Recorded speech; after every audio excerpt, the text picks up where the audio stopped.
Assalamualaikum warahmatullahi wabarakatuh to my lecturer and my fellow friends. My name is Nur Akila binti Syabuddin and my partner is Rozilawati binti Syari will present in chapter 6, which is training evaluation. To evaluate training program, a company must decide how it will determine the program effectiveness. That is, it must identify what training outcome or criteria it will be measured. The first presenter is me. So this is the learning objective for this topic.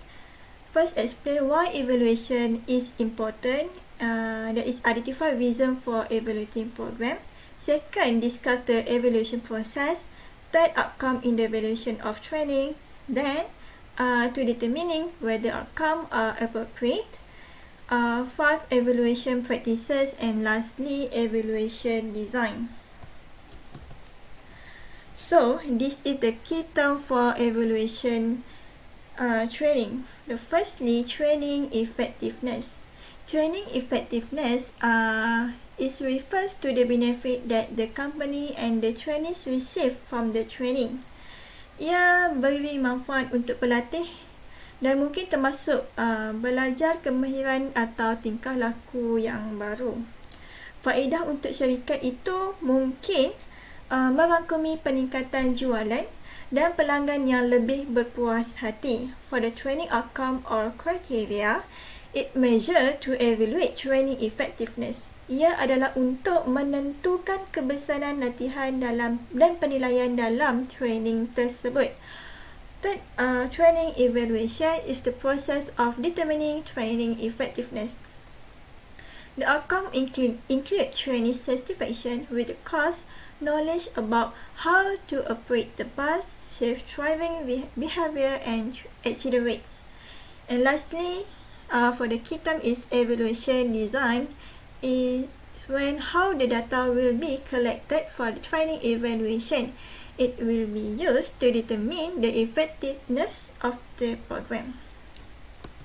So we go through to the next slide, which is the evaluation is important in many respects. Firstly, identify a program strength and weakness.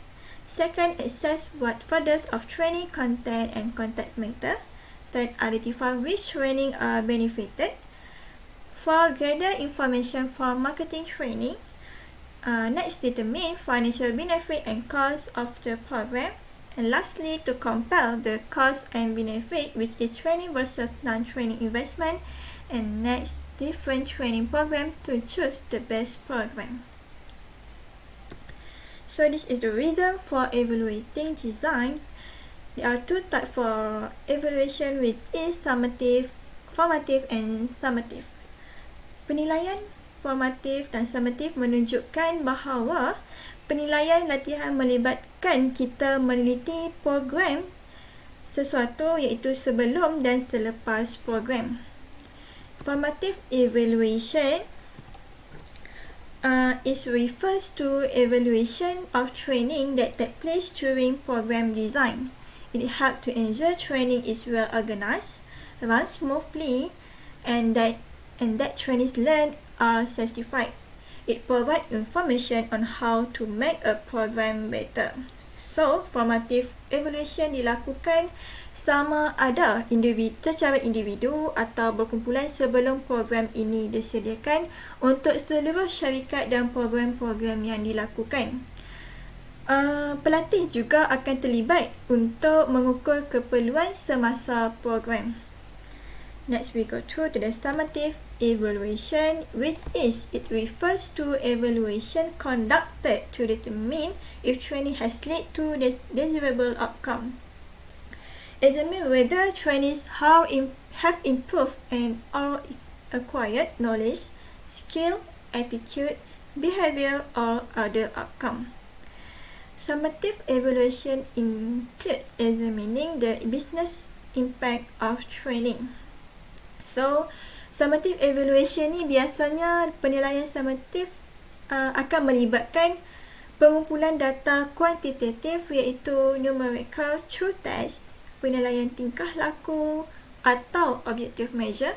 Contohnya seperti jumlah penjualan dan kemalangan. So we go through to the next slide, which is the evaluation process. There are five steps for evaluation process.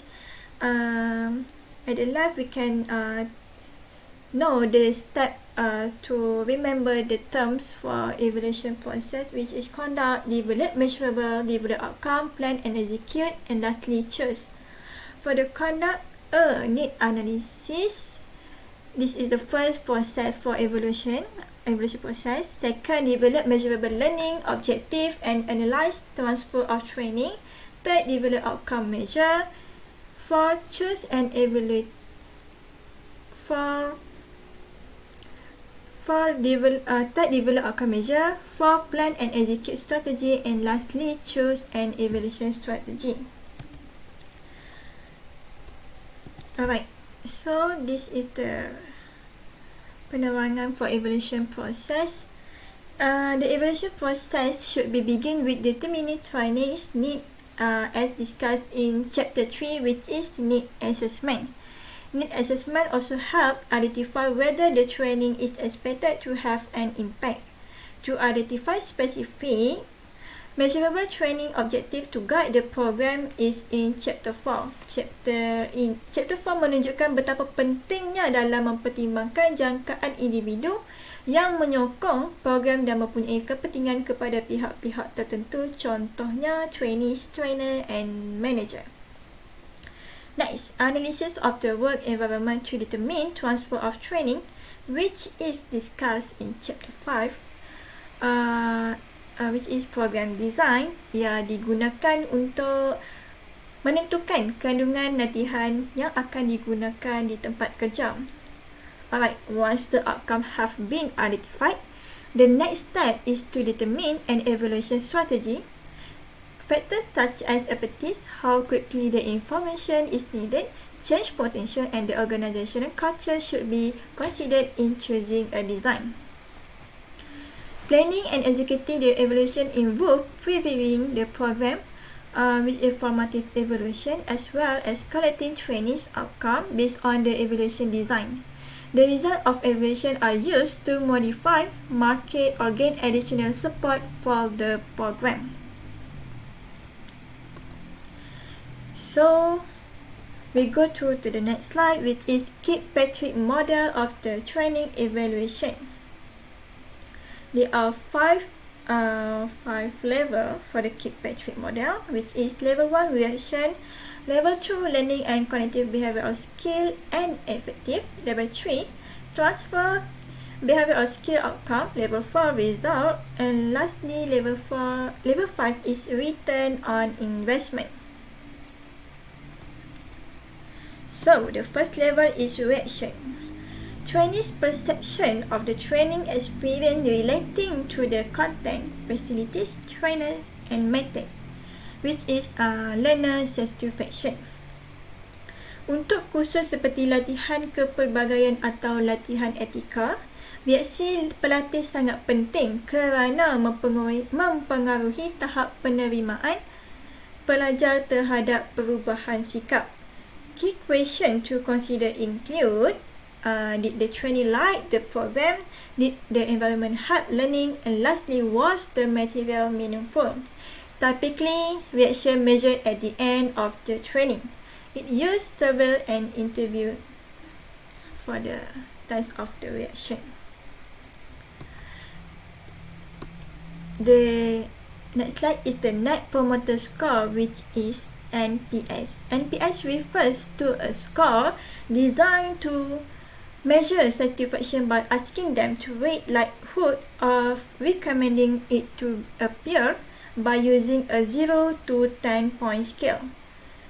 The number on the scale that an employee chooses is then classified into one of three categories. Firstly, the detractors, which is 0 to 6 on the scale. Second, passive, 7 to 8 on the scale. And lastly, promoters, 9 to 10 on the scale. Alright, this is the formula for NPS. Number of promoters minus by number of distraction divided by number of respondent multiplied by 100. So we can get the NPS. So we go through to the learning and cognitive outcome. This is the level 2 for the KIT-PED-FIT model. It relates to familiarity with information, including principle, fact, technique, procedure and process. So, ia akan digunakan untuk menentukan sejauh mana pelatih biasa dengan prinsip, fakta, teknik, prosedur dan proses yang ditekankan dalam program latihan. It measures what knowledge trainees learn in the program, typically measured via paper and pencil test and self-assessment.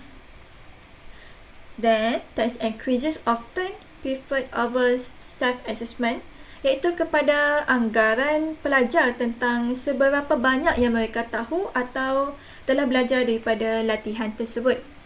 Sebabnya, ini kerana penilaian kendiri hanya berkaitan dengan pembelajaran dan dipengaruhi oleh seberapa banyak pelajar menyukai kursus untuk belajar daripada apa yang sebenarnya mereka pelajari. Alright, we continue to the next slide, which is behavior and skill-based outcome. It relates to proficiency with technical skill, motor skill, and behavior. For example, preparing a dessert, sawing wood, landing an airplane, and listening. So it includes learning and transfer. Learning often assessed via word sample. And lastly, transfer often assessed via observation or managerial or peer rating. So, behavior and skill-based outcome adalah sejauh mana pelatih mempunyai kemahiran belajar dapat dinilai dengan memperhatikan prestasi mereka dalam sampel kerja seperti simulator. So, skill transfer biasanya ditentukan melalui observation.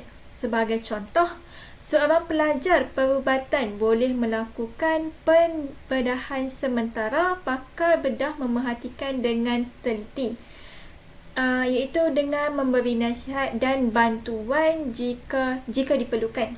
So, kemudian pelatih pula mungkin diminta memberikan penilaian tingkah laku atau kemahiran mereka sendiri, iaitu penilaian diri.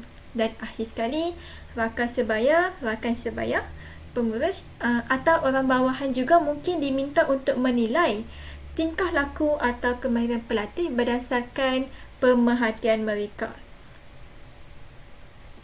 So we go through to the next slide, which is effective outcome. So effective outcome include attitude and motivation. For example, self-efficacy, employee management, motivation to learn, tolerance for diversity, and attitude towards safety. The attitude of interest depend on the training objective. Effective outcome often measured via surveys. So, sekiranya pelatih ditanya mengenai sikap mereka dalam tinjauan tersebut, itu akan dianggap sebagai langkah pembelajaran. Sebagai contohnya, attitude toward career goal and interest mungkin merupakan hasil yang sesuai untuk digunakan dalam menilai latihan yang memfokuskan diri kepada pekerja dan menguruskan kerjaya mereka sendiri. Alright, we continue to the next level, which is level 4, which is result. So the question is, for the result, did training have an impact on meaningful business outcome? So to determine the training program pay for the company. Outcome used to determine the benefit of training to the company, yang digunakan untuk menentukan pembayaran program latihan untuk syarikat. So ini adalah sebagai contoh lah. For example, the result are include reduce cost, increase employee retention, increase sale, improve quality or customer service. So lastly, level 5 is return on investment for key metric model. It involves comparing the training program benefit to its cost in monetary terms. So what is ROI?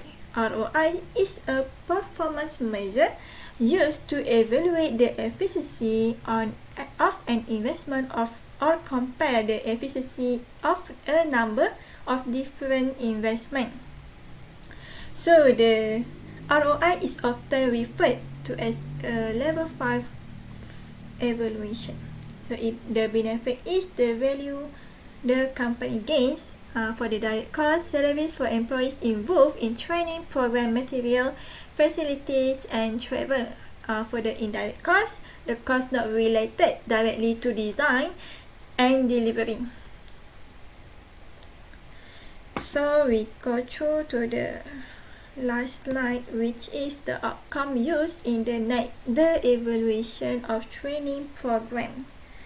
So Training Quality Index TQI, the computer application that collects data about training department performance, productivity, budget and costs, and allows detailed analysis of the data. The quality of training is included in the effectiveness category. So my present is and I will pass the slide, the next subtopic to the Rozilawati. Thank you.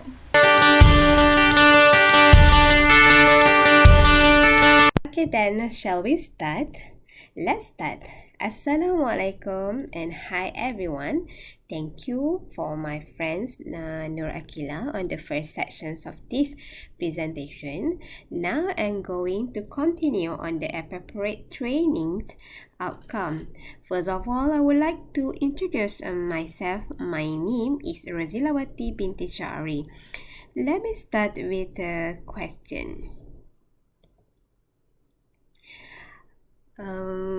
An important issue in choosing outcome is to determine whether they are appropriate.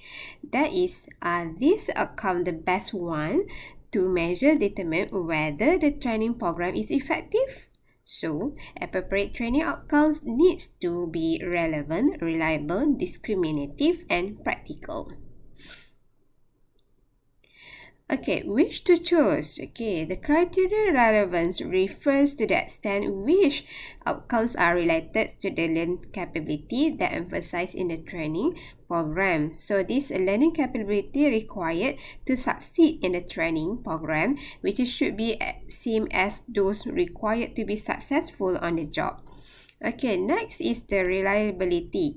Refers to the degree to which outcomes can be measured constantly over time.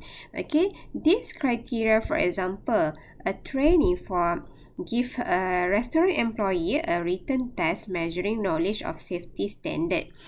To evaluate a safety training program that they attend. The test is given before pre-training and after post-training employee attend the program. A reliable test includes items for which the meaning of interpretation does not change over time. A reliable test allows the trainer to have confidence that any improvements in post-training test score from pre-training levels are the result of learning that occur in the training program, not test the characteristic which is they are more understandable for the second time. And then discriminations is the degree refers to the degree to which trainee performs on the outcomes actually reflects true differences in performance. For example, a paper and pencil test, okay, that measure knowledge of chef. For example, they want to do the knowledge on the cake decorations principle. So based on this high score they have on the test, which is show their better understanding on the cake decoration principle than do those who score low. So this comparison is very discriminative. And in terms of the practicality, okay, this one refers to the ease with which the outcome measure can be collected. Okay, this is the reasons company give for not including learning behaviors and outcome in the evaluations of training program. Okay, because this is one reason company give for not including because they becomes too burdensome because it takes too much time and energy, of course, which distract from the business. For example, in a evaluations a sales training program, this may be impractical to ask customer to rate the salesperson behavior because this would place too much of a time commitment on the customer and probably damage future relationship.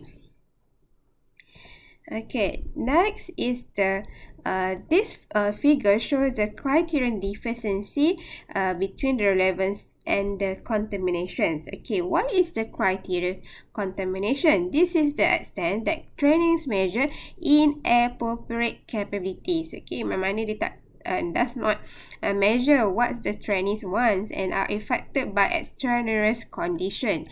Okay, and another one is the criterion also may have also be deficient. Okay, criterion deficiencies refers to the failure to measure training outcome that were emphasized in the training objective. For example, training given a training on the new versions of spreadsheets version. So this trainee have to understand how to use the spreadsheet software to calculate statistics using a data set. So the evaluation design use only learning outcome such as a test of knowledge of the purpose using, for example, on the computes the mean and standard deviation of a data set. So if the evaluation does not measure the outcome, that word should be included in the training outcome. Okay, so the evaluation practice. Practice, there are numbers of reasons why companies do not evaluate training. Learning professional report that assess to the results and tools needed to obtain them are the most significant barriers. So ini adalah halangannya lah. Access to result is often determined by the extent to which managers and leaders understand the need for evaluations and support it. And then next, the evaluation practice. Okay, the evaluation practice shows the reaction. Okay, as mentioned by my friends. Okay, they have a 5 level of training evaluation process. Okay, so the outcomes is based on the reaction, cognitive behavior, results, and also the ROI. Okay, so which on this practice, okay, on this practice it shows the results, and then we goes to the evaluations and then the limitations and measures and the outcome. Okay, measures to the outcome. Learning professionals, okay, in this for the evaluation from our discussions, okay, evaluations outcomes and evaluation practice, you may have the mistaken impression, okay, that it's necessary to collect all 5 levels of outcome to evaluate the training program. So they will use the logic model. So the logic model here refers to the process used to identify the relationship between training resources, training activities, and program outcomes. Okay, so there are several steps, okay, using this logic model. First, you can identify the strategic goal and training program. Okay, next, you identify the training resources that can be used to design the training activities and the trainings activities which to accomplish the program goals. The last step is to identify short-term outcome, which resulting from the activities. So we look on the reaction and the learning outcomes, and more intermediate and then we measure the long-term outcomes in terms of the behaviors and the result outcome. So it is important to recognize the limitations, okay, of choosing to measure only reactions, okay, just now, reactions and the cognitive. Remember that for training to be successful, okay, learning and transfer of training must occur. So kena jadilah. Okay, we must related. So this figure shows that the objective for the training programs and the implication for choosing evaluations outcome. Training program usually have the objective. Okay, so that is the ones training to acquire knowledge and cognitive skill, and also to demonstrate the use of knowledge or strategy they have learned in during the trainings for their on-job behavior, this is as a result to ensure they have the adequate training evaluation. So company can collect the outcomes, okay, measures related to both learnings and transfer. Okay, so this is the way we show is starting from the objective to the outcome effect on the learnings to transfer behavior. Okay, so which training outcome measure is the best? To answer this, it depends on the training objectives. Okay, for example, if the instructional objective identify business-related outcomes such as increased customer service or product quality, then result outcomes should be included in the evaluations. Okay, Next, we come to the evaluation design. So the design of the training evaluation determines the confidence that can be placed in the result. Okay, so how sure a company can be that training is either responsible for changes in evaluation outcome or has failed to influence the outcome. No evaluation design can ensure that this result of evaluation are completely due to training. Okay, what the evaluator strive is in this discussion is the evaluation design begins by identifying this alternative explanation that the evaluator should attempt to control. Next, various evaluation design are compared. Finally, this section discusses practical circumstances that the trainer needs to consider in selecting a design. Okay, so threats to validity, which is as an alternative explanation for evaluations results. Okay, so threats to validity refers to factors that lead an evaluator to questions either number one, the believability of the study result, or to the extent to which the evaluation results are general levels to others group of trainings and situations. Okay, so the believability of study refers to the internal validity. So the internal threat to validity relate to characteristic of the company. For example, the company history, the outcome measures in terms of the instruments or testing, and the presence in the evaluation study.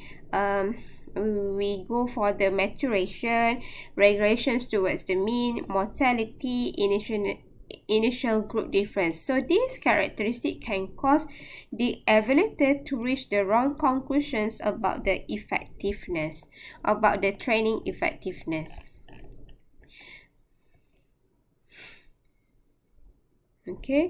So an evaluation study needs internal validity to provide confidence that the result of the evaluations, particularly if they see it become positive. So the training programs, this is due to the training program and not to other factor. Okay. So threat to validity is the internal validity in the validity of the study. Okay, so this the effectiveness have the characteristic can cause the evaluator to reach wrong conclusions about the training effectiveness. Okay, so from this result, okay, method to control for threat validity. Okay, because the trainer often want to use evaluation study result as a basic for changing training program or demonstrating that training does work. It is important to minimize the threat to validity.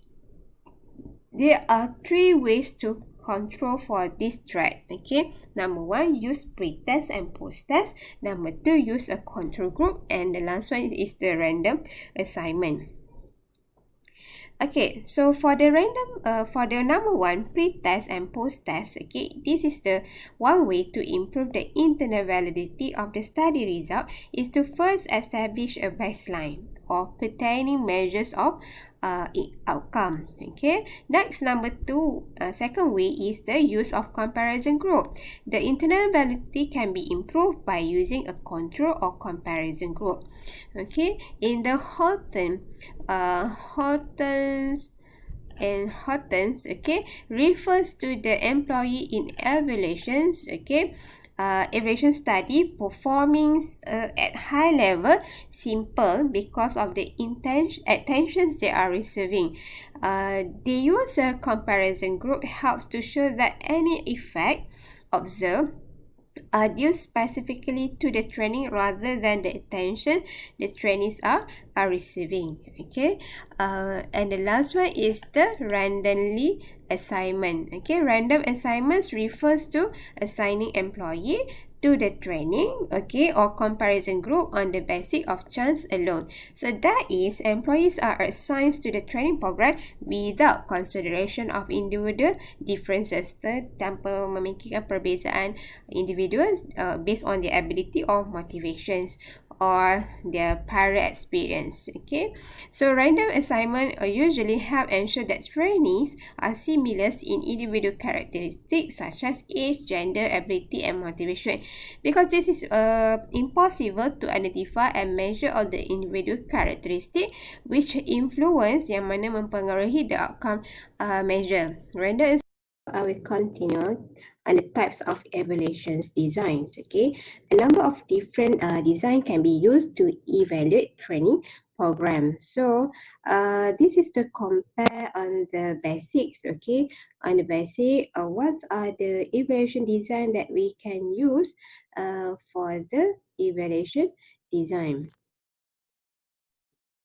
Okay, we have number one, you can use post-test only or pre-post-test only, which is referred to an evaluation design in which both pre-training and post-training outcomes measures are collected. Okay, this is the appropriate when the trainees can be expected to have similar levels of proficiencies prior to training, and then it's strengthened on the with the comparison group or control group.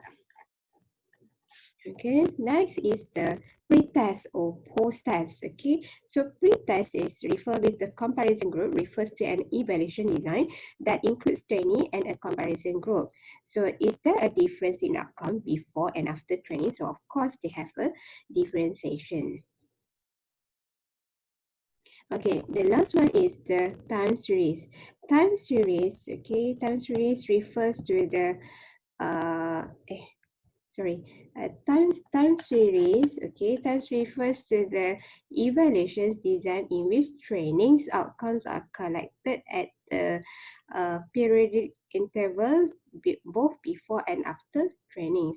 In other evaluation design that we have discussed here, training outcomes are collected only once after and maybe once before training.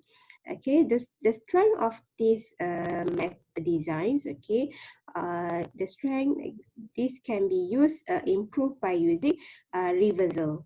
A reversal which refer to a time period when participants no longer receive trainings. A comparison group can also be used with a time series design. So the one advantage of this time series design is that it allows an analysis of the stability of training outcomes over time. Another advantage is that using both the reversals and comparison group helps rule out alternative explanation for the evaluation result.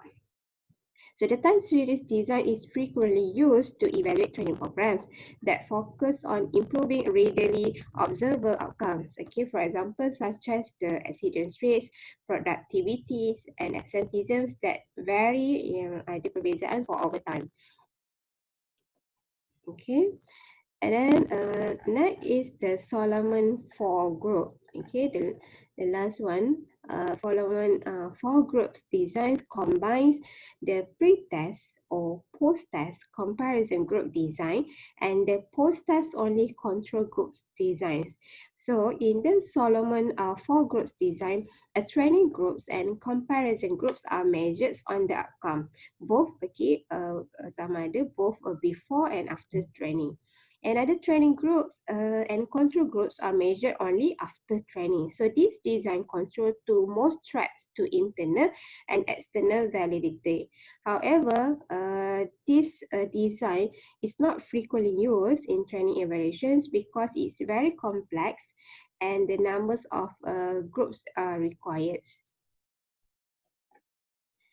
So, to considerations in choosing the best evaluation design, of course, there's no one appropriate evaluation design, and evaluation design should be chosen based on evaluations of the factors. Okay, so a more rigorous evaluation design or pre-test, post-test with comparison group should be considered if any of the following is true. For example, number one, the evaluation result can be used to change the program.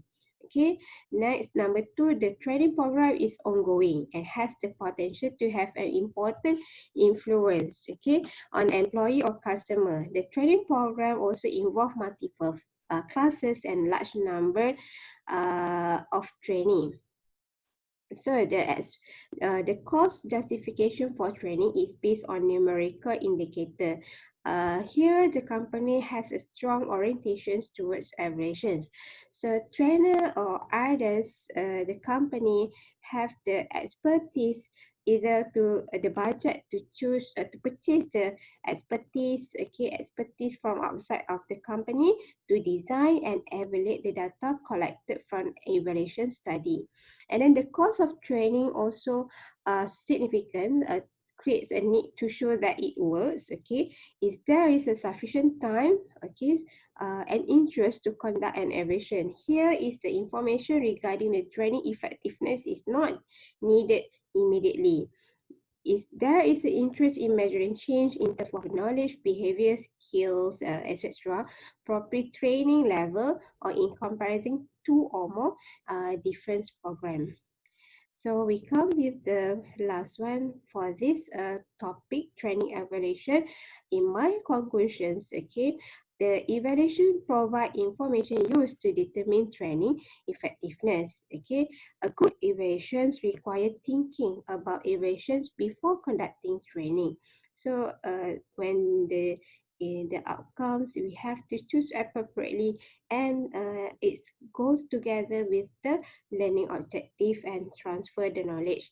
The evaluations involve identifying the appropriate outcomes to measure, and the last one is the information from this training needs assessment and specific and measure a learning objective, which helps identify outcomes and should be included in the evaluations design. Okay, before I end these sessions, okay, we include together, you can see the synopsis video, and also we also share quiz in the WhatsApp group link.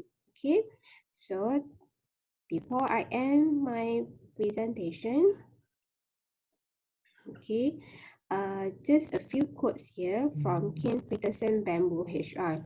Just because employees are taught does not mean they learn. That word training evaluations comes in. So thank you from me and my friends, Nur Akila. Thank you for listening.